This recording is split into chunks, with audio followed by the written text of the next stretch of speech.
There's a storm coming. Y'all need to get ready. Hey everybody, welcome back to the Zone. Jim here. Hey, if you're coming back, one of the usual suspects, glad to have you back. Do me a favor, guys. While you're here, share the video. Give me a thumbs up. Leave a comment below. If it's your first time here on the channel, then welcome. We're glad to have you. Please consider going up there and hitting that subscribe button, hitting the little bell so you can get notifications when we do another video. I hope everybody had a great Easter. It was nice weather. I was outside a lot yesterday. If you saw the short that I put out, I was outside a lot yesterday, kind of getting some ground ready to do some planting here pretty soon. A few months ago, I did a video. I did a truck cut, and it was called Advice for New Preppers. And in that video, I actually gave some advice to some of the people who are newer in the community to prepping. Kind of gave them some ideas of what to do, how to start out, how to get started. And I thought I would expand that a little bit today. So, I wanted to let you guys know there are 5 things that you need to really start prepping so you can be prepared if shit hits the fan. Alright, the first thing you're going to want to do is you're going to want to get long-term foods. In other words, foods that last a long time. You put them together, you preserve them, put them up. Now, some of your long-term foods would be like beans, rice, pasta, flour, wheat, things like that. Stuff that you can take and seal in a Mylar bag with some oxygen absorbers. Throw it in a 5-gallon bucket and just start stacking it. Okay? Fairly simple to do. A lot of people get intimidated over Mylar. Maybe I'll do a video on how to do that sooner or later. But all you need is a vacuum sealer. I use a hair straightener to seal the bag because most of the time on your regular vacuum sealers that you get from Wally World or whatever, the heat on that is not enough to seal the Mylar. So I'll take a hair straightener. You could use a curling iron if you wanted to, and we'll seal that, throw it in a 5-gallon bucket. It'll last forever. Now, it's not as good as freeze drying, but you know, when you start getting into the freeze drying thing, you're looking at probably spending anywhere from $1,500 to $3,000 on a freeze dryer. And granted, it is great, it's wonderful.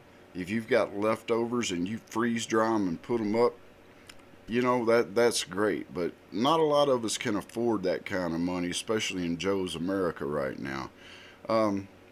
Probably the best choice that you have for long-term food storage right now is canned goods. And a lot of people kind of they're nervous about canned goods. All right, it's the best option in the world for new preppers. It's a lot less expensive than some of the other things that you're going to find out there. And you know, you get a can of something and you know it's good 3, 5, maybe even 10 years past the best buy date that's on that can. As long as the can's not compromised. See, a lot of people, they see that date on the can, they think, oh wow, 2 days after, you know, July the 6th, 2023, this just goes bad. And that's not true. What that best buy date is exactly that. It's a best buy date. It's best if you buy it by then. Okay, it doesn't mean that it goes bad, especially if the can is good, if there's no dents in the can, if the can's not rusty, if the can's not compromised. That food will stay good for a long, long time in that can. The difference nowadays between cans now as compared to what they used to be is they put this coating inside the can, and that helps protect the food from the metal from the food, and all that stuff. All you got to do, like I said, is just get good cans, put them in a cool, dry place, out of the sunlight. Okay. Now, of canned goods, there's 5 of them that are really, really good to prep. The first one being canned meats. Now, everybody, as soon as you say something about canned meats and canned food, canned meats, people automatically think of Spam, which honestly, I like Spam. I have no problems at all with Spam. I like it a lot. I fry it up, maybe put some extra seasoning on it. It's, to me, it's tasty. If I cut it real thin, I can sit there and just eat it by itself. But Spam is not the only thing out there. You've got, of course, tuna, which, that's the second thing that everybody thinks of. But you've got beef, there's chicken, there's sardines, there's turkey, salmon, sardines, okay? All this stuff is good and it lasts for a long time. They've actually got some beef and gravy that it's pretty darn yummy, to be honest with you. Um, the second thing, canned vegetables. Any kind of canned vegetables. Well, pretty much any kind of canned vegetables. We'll get to that in a minute. Um, but canned vegetables are good. Um, the peas, the green beans, all that stuff. And I know there's a lot of people out there that are on diets. I mean, I've got high blood pressure myself, so I kind of watch my salt. But honestly, if you get canned vegetables that are higher in salt content than the normal ones, they will last longer because that salt helps preserve them. And I guess, the next couple of things that we could say would sort of kind of be considered vegetables. Canned potatoes. Canned potatoes are great. Okay. Um, if you've only got one or two people that you're feeding, if it's just yourself and your spouse, and you get a can of potatoes and cook those up, they're pretty much ready to be mashed. So, you could throw something in with them, and it's a good meal right there. Um, Besides canned potatoes, of course, canned beans. Now you probably already got beans put up in Mylar, but that's fine too. Canned beans go a long way. They're high in protein, and they're really good for you. Um, Soups and chili are another big one. A lot of protein, a lot of carbohydrates or calories. They're good for you. Um, I mentioned this on another video. There is a sirloin burger soup that it's as it's pretty much as good as beef stew, and it's a lot less expensive than beef stew. So yeah, soups and chili. Um, what I was saying a while ago about some of the stuff that you don't want to can, or there's three things that you really don't want to keep in cans around for a long period of time. One of those things is canned fruit. Okay. And another one is canned tomatoes, tomato paste, tomato sauce, anything like that. Because what happens with your canned fruits and your canned tomato sauces and tomatoes and stuff is they are so acidic that eventually they will sort of soak their way through that plastic lining or that lining inside of your can. They will get to the metal part of the can. They don't necessarily go bad, but they taste pretty darn crappy. They'll have a real metallic taste to them. So, kind of shy away from canned tomatoes, tomato paste, tomato soup, anything like that. Any of your canned fruits that are high in acid, stay away from those. Okay, and the third thing that you want to stay away from is canned evaporated milk.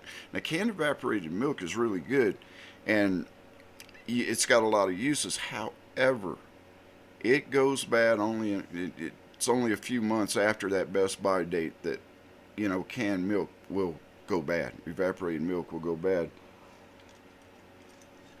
So you open it up, and if it comes out, if it smells bad, or if it comes out in clumps or something, then right there, and it does do that pretty easy. So long-term foods, okay. Um, Another one of the five things that you need to start prepping is water. Okay, you need to store as much of it as you can, and I went through this in the advice for new preppers video too.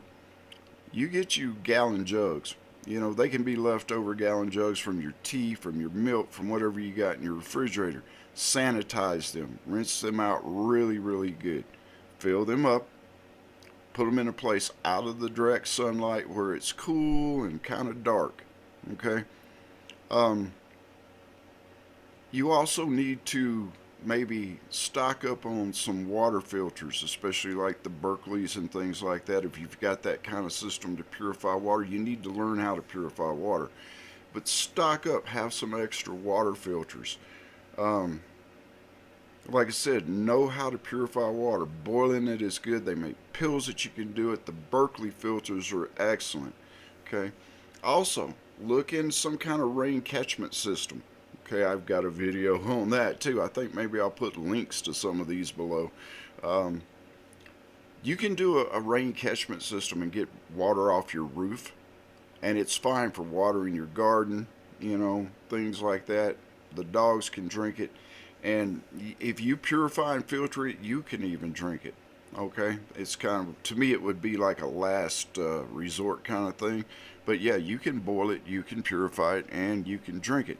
If you've got a pool or a hot tub or something like that, then you've got gallons upon gallons of water right there that you can use for cleaning and all kinds of things like that.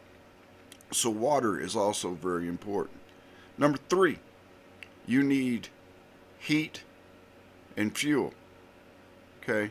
Um, Candles, uh, batteries for your flashlights and things like that. Stock up on that kind of stuff. You can make a real inexpensive candle that'll burn for an hour or two, makes a great heat source using just a tuna can, some cardboard, and some wax. Got a video on that one too. Check it out. Um,